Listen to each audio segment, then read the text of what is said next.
What's up, degenerates? If you're watching this video, you most likely watch anime. Now, if you are an anime fan, you most likely remember this news from about 2 years ago about how a certain new company entered the anime streaming market. I don't know who they are, probably some small player. Anyways, the reaction from the anime community was a reaction. But that's not all, because if you look back at the past decade of the anime streaming landscape, we see a much bigger picture. This is much bigger than just another company joining the market. What we see is a war. The anime streaming industry has been growing rapidly since the 2010s, with big companies investing in the industry. The industry has grown from a niche one to almost a mainstream one. This is paralleled by the growth of anime as a medium as a whole in the 2010s, but this growth in the popularity of the medium has had both positive and negative consequences. In this video specifically, I want to talk about one of the biggest and probably the most important consequence of this growth, which affects all of us. This is the anime streaming war and how it affects you.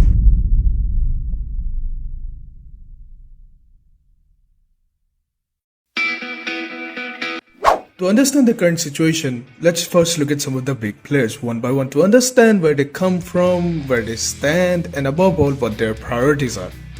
Number 1. Crunchyroll, aka the big daddy of anime streaming. Crunchyroll started in 2006 as well, not the first big company to start this way. Anyways, by the 2010s, Crunchyroll transitioned to a subscription and ad-supported model of licensing and have been growing gradually ever since. As of 2021, they had over 5 million paid subscribers and more than 120 million registered users. One of their main appeal was that they had shows on their site faster than the pirated versions, had professional subtitles, supported the original creators, and so on. Crunchyroll houses over 1,000 anime titles and 30,000 anime episodes across a wide range of genres, and they provide their services to dozens of countries. Recently, they have also started making some original animes, some of them being absolutely amazing like Tower of God and Tonikawa Kawaii, while the others being absolute disappointments like Noblesse. I'm still salty about it. Oh, they have also been holding the Anime Awards since 2017, which have been full of both W's and L's. A lot of L's. Where the fuck is Mushoku Tensei? What? Mushoku Tensei didn't even get nominated? It didn't even get nominated. What? Anyways, that wraps it up for the big daddy of anime streaming. Next up is the second old giant in the industry, Funimation.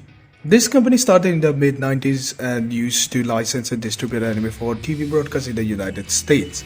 They were famous for their English dub of Dragon Ball. In 2009, they started streaming some of their older licensed animes on their website, and by 2014, they started a proper subscription-based streaming service which they call Simuldubs.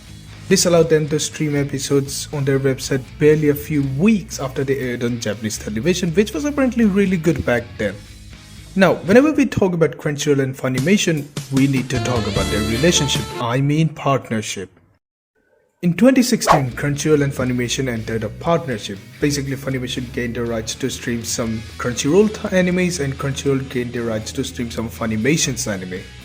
And this partnership was very strong, like they were wed for each other, they were inseparable. Until 2018 when Sony bought Funimation. But they would reunite thanks to the same company that broke them up. More about that later.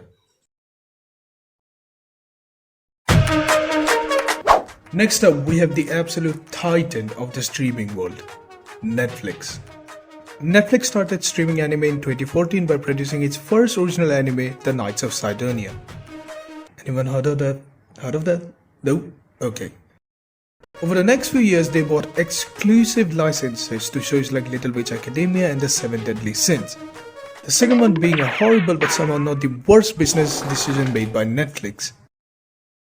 They got more serious about the anime market in 2017 and dropped a buckload of money into it, which allowed them to secure high-profile shows like Death Note, Neon Genesis Evangelion, Attack on Titan, Violet Evergarden, JoJo's Stone Ocean, and so on. They also produce some really good originals. By original, I mean true original shows like Aggretsuko, Baki, and Devilman Crybaby. Now that's the good side of Netflix's anime career. Let's talk about the bad side. Because there have been problems related to how Netflix does anime. Lots of them. First one being the concept of Netflix jail. Basically, Netflix usually drops an entire season of anime at once rather than airing the episodes weekly like any other service out there. Meaning that if Netflix has exclusive rights to an anime, you can't watch it until it completes airing on Japanese television, which sometimes take months.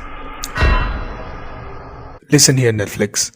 The entire anime community is ADHD as we physically cannot pay attention to a video if it's more than 5 seconds long. You want us to wait months for an anime. Are you out of your fucking... The second problem would be that for every Devilman Crybaby they produce, they also make a record of Ragnarok, which looks worse than my classroom PowerPoint presentation and is somehow more disappointing than my college life. I did not know this was possible. To be fair, there have been misses by other anime streaming companies as well, but come on, what the fuck?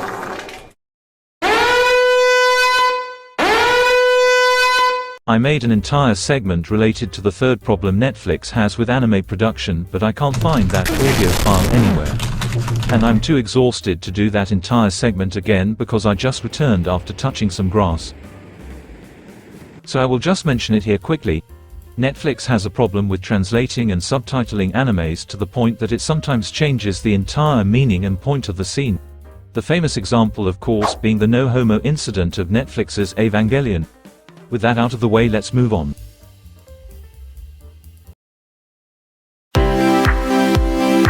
Next up, I want to quickly skim over Amazon Prime and HIDIVE. HIDIVE? How do you pronounce it? Anyways, both of them started streaming anime in 2017 and are comparatively new to the anime streaming landscape. So not many people talk about them or know about them related to anime streaming. Some of the notable shows on Amazon Prime are Wotakoi, Land of the Lushers, Dororo, and Vinland Saga. As for HIDIVE, they also had a Funimation-style partnership with Crunchyroll, but not as intimate. Some notable shows on their platform are the Oregairu series and Oresuki.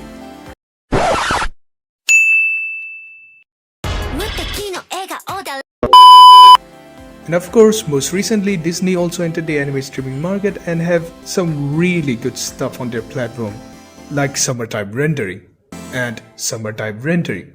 Also, Summertime Rendering.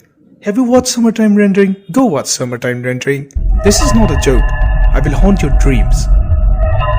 God, I love Summertime Rendering. Now that we know all the big players who are participating in this streaming war, let's take a moment to actually explain what a streaming war is in the first place. Ladies and gentlemen, I welcome you to my TED Talk. Imagine there are two companies, Company A and Company B, who sell the same kind of product or service. In our case, it's the anime streaming service. Now, companies are in constant competition with each other because they want to gain dominance and autonomy over the market they are a part of. Their final goal is always to become a monopoly. Now, an average consumer like you and me may not be able to afford the services of both of these companies at the same time. So we will basically need to make a choice and choose one of them. And so does everyone else. Behold, both of these companies enter a fierce competition to attract as many consumers as possible, which will eventually result in an imbalance in the number of customers depending on the business decisions made by the companies. In our scenario, let's say Company A's service is better than Company B's. So Company A starts to get more customers and makes more profit. And the more profit they make, the more they can invest back into their service to make their service even better than Company B's. This attracts new customers who want to watch anime choose Company A's service over Company B's, and furthermore even attracts Company B's existing customers to switch to Company A. Meaning Company B will start suffering losses, while Company A makes more and more profit. Over time, this imbalance grows until company B is completely wiped out, and company A gains monopoly over the particular market. Ladies and gentlemen, company A wins the war.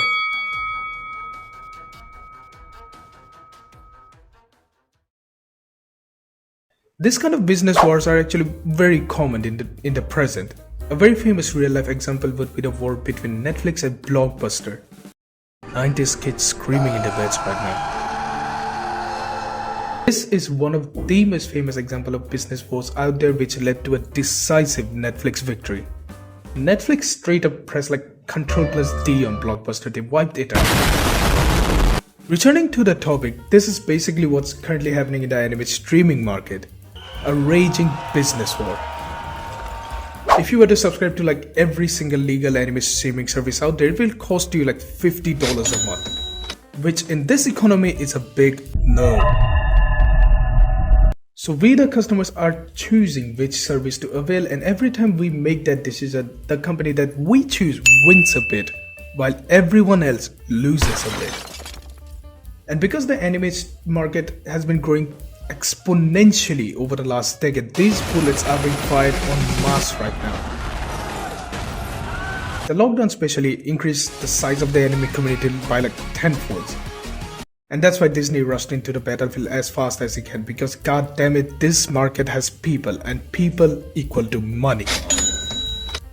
Now Crunchyroll and Funimation have purely been anime streaming companies from the start, so they only care about their position in the anime market. Companies like Netflix, Amazon and Disney, however, jumped in mostly because they saw how massive the growth in this market was. For them, anime is just one of the many fronts they are fighting a much bigger, grander streaming war on. Not an anime streaming war, a streaming war in general. They are fighting on the K-drama front, the American TV front, the native original shows front. They are going ham on each other. So that's the streaming war explained. Now the big question, who is winning this streaming war? And the answer is Sony. Let's go back a bit. In 2017, Sony bought Funimation for $140 million, and in 2021, Sony bought Crunchyroll for a whopping $1.2 billion, bringing both the anime streaming giants under one banner and making them more intimate than ever. Crunchyroll and Funimation combined air like 80% of all the animes which air in a season. The competition is not even close. So they clearly have a decisive dominance over the market for now. And because of that, Netflix, Disney and other competitors have ways to counter this dominance. Remember, they have ungodly amounts of money lying around. So what they do with it? Well, they buy exclusive rights to certain animes and fund their own original animes. Once again, Netflix and Disney are fighting a massive streaming war in general, and not only an anime streaming war, so only they know how much the payoff they are getting out of this anime front, because they're burning money like peanuts at this point.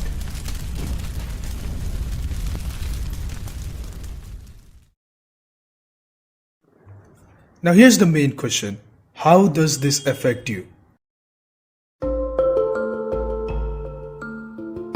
Well, for starters, different companies have different policies to please their advertisers, please their stakeholders, make more profits, and so on.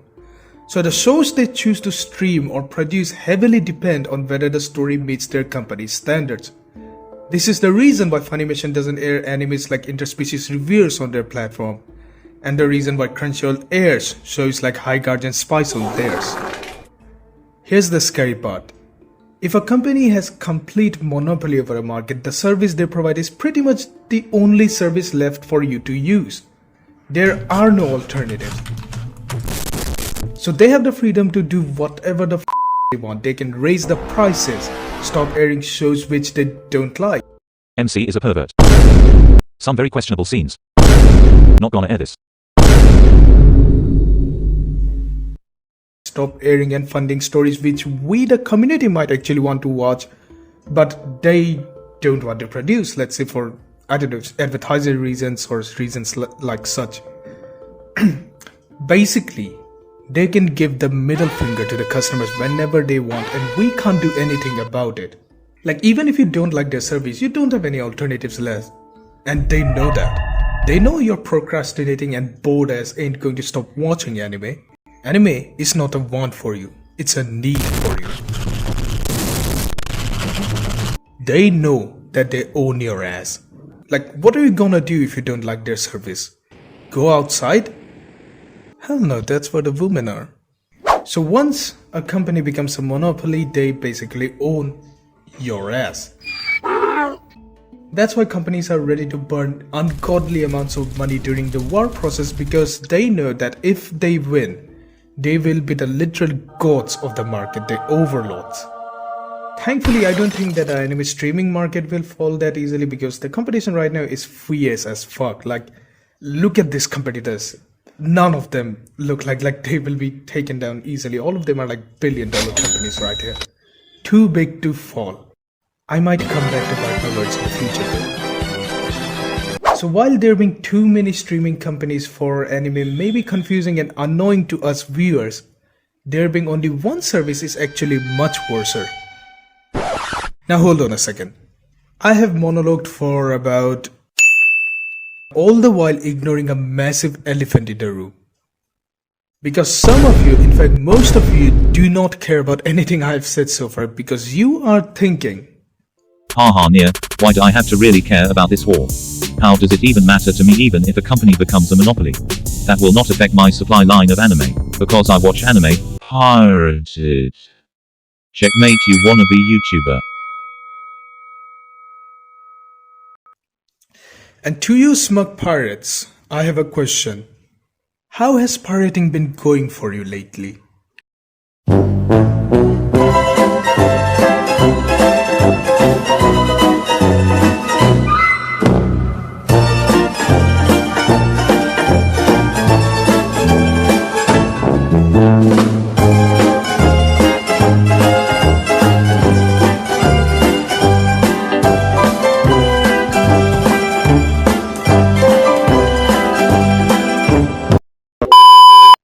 You see, companies are not stupid. They know that other companies are not the only competition they have. It's the illegal sites as well. So as this war between companies becomes more and more fierce, there will be more attacks on the illegal anime sites as well. The companies will go to courts and make sure to do everything in their power to take down any illegal site they can. Which is justified, because pirating sites at the end of the day are illegal. Illegal anime sites are never likely to go extinct on a global scale, but many of them will in fact be taken down and on a local level may be completely wiped out in certain countries. So this is the main reason how this affects you, my dear degenerate. Your supply line of anime isn't as secure as you think. These companies will bring down the hammer on them. Honestly, I do recommend that you use legal ways to watch anime if you can, helps the industry as well. But I can understand if you use illegal sites if there aren't any proper anime streaming services in your country or you can't afford them yet. Enjoy your lives, weebs. There isn't much of it left anyways. But I believe that's enough for this video. If you like this video, be sure to like and subscribe and share this video with your friends. Comment your thoughts in the comment section down below. And hey, I am currently aiming for 1000 subscribers. So I don't care if you slam that subscribe button, kiss that subscribe button or shove your cock into it. That button should be pressed. With that, I am Neer and I will see you guys next time when I talk about more about that later.